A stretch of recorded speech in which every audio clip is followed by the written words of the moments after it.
C'est un nouvel épisode de la vie judiciaire tourmentée de l'incinérateur de Lunel-Viel. L'usine Ocréal fonctionne grâce à un arrêté préfectoral provisoire délivré en 2007, car l'autorisation originelle, qui date de 1999, avait été contestée.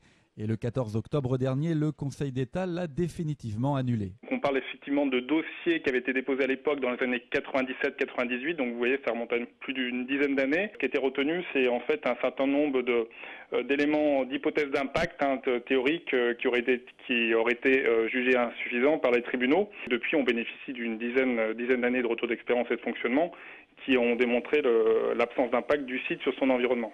Et les conséquences sur l'environnement et la santé, c'est bien ce qui inquiète les associations de riverains. L'incinérateur peut continuer à fonctionner grâce à son autorisation provisoire de 2007. Il gère 120 000 tonnes de déchets non recyclables chaque année pour une centaine de communes de l'Hérault et du Gard. Mais son exploitant indique que les rejets dans l'atmosphère sont contrôlés par un organisme indépendant. Les résultats sont rendus publics sur Internet, des chiffres toujours largement conformes aux normes en vigueur. Aujourd'hui, on est vraiment très surpris de ces chiffres, à croire qu'on ne brûle plus rien dans cet incinérateur et que ce n'est qu'un feu de cheminée banal. Ce que nous demandons dans les associations, c'est à être associés vraiment aujourd'hui au prélèvement et disposer de pouvoirs de contrôle à la fois environnemental et sanitaire qui pourront être veillés peut-être par l'agence régionale de santé. Et l'exploitant de l'incinérateur de Lunel-Viel compte bien valider son autorisation provisoire de fonctionnement.